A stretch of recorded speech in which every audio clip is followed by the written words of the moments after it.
Tara na guys, samahan niyo akong kumain ng mangga with bagoong alamang.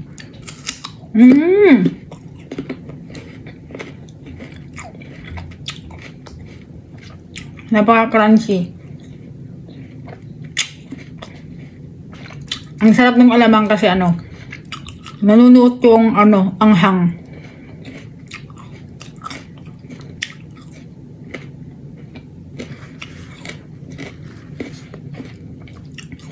Mangga mukbang.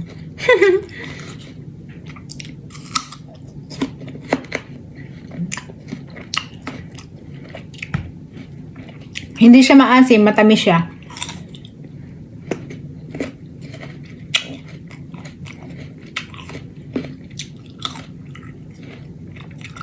Kailangan kong uminom ng maraming tubig pagkatapos nito kasi maalat yung alamang. Baka ma-hospital na naman ako nito. Kasi may kidney problem ako, di ba?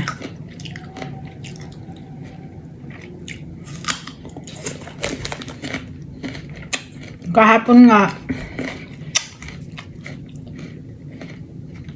di ba nung linggo nag-day off ako, tapos kahapon ng gabi, pinausap ako ni Amo. Pinagsabihan ako na wag akong kain ng instant noodles, kaya nga daw siya hindi nabili ng mga ganun kasi hindi good sa health. Tapos may kidney problems pa ako, kaya wag daw ako kain. Sabi ko naman sa kanya, once a week lang naman, or minsan nga hindi ako kumakain sa isang linggo. Pag nagki-cravings lang ako. Nakalimutan ko kasi namili ako ng Indomie. Kasi yung Indomie nasa ibabaw lang siya ng plastic. Tapos, kitang-kita sa CCTV.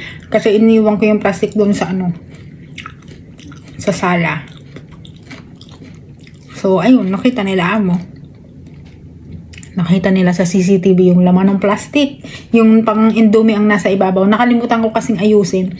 Kasi talagang pinagbabawalan talaga nila ako. Kahit anong noodles, na mga instant noodles, binabawal talaga nilang mag-asawa sa akin. Sabi niya kagabi, ang tigas talaga ng ulo mo.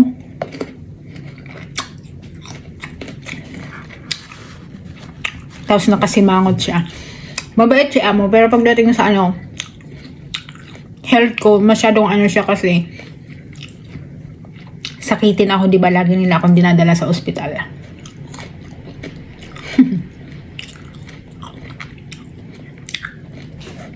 Kahapon, pinakita ko to sa kanya.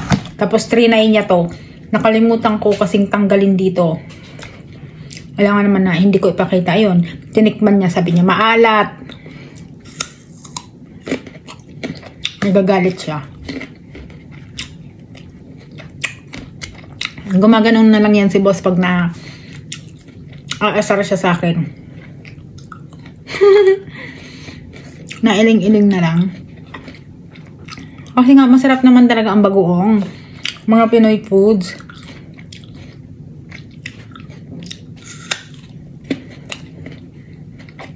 Hindi mo kayang hindi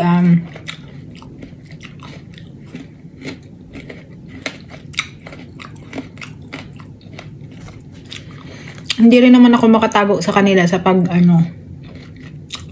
kain ng pansit canton or Indomie, kasi nga pag nagluluto ako, kitang-kita dun sa CCTV. Kitang-kita sa mata. Kaya yun. Makikita pa rin nila na lagi akong kumakain ng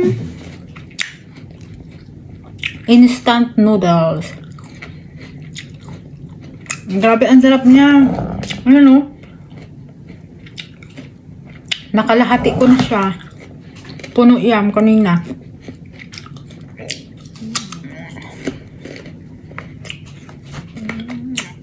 Alam mo yung singkamas? Ganun yung lasa nito. Hindi siya maasim. Medyo matamis.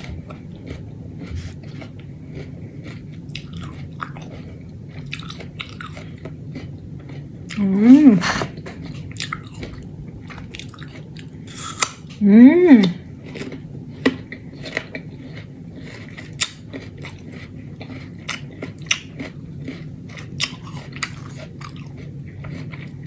Sarap.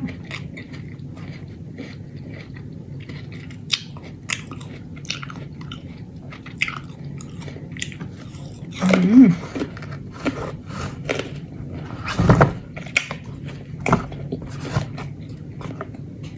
Hmm? Napakalaki nitong mangga na to. Ano siya? 800 grams. Kulang-kulang 1 kilo. Isang mangga lang ah. Mm.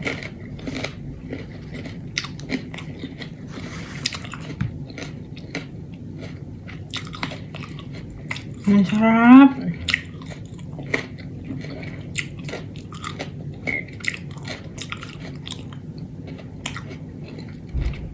Hindi ako makapagsalita. Ang sarap niya kasi.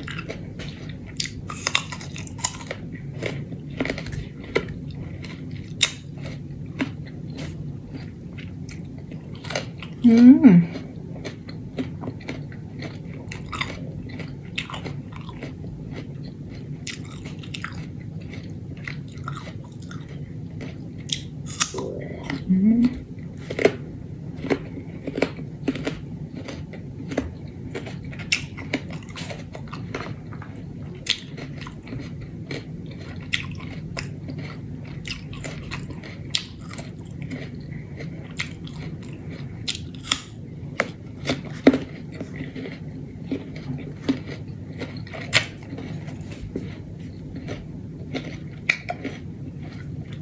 Grabe ang crunchy kasi niya.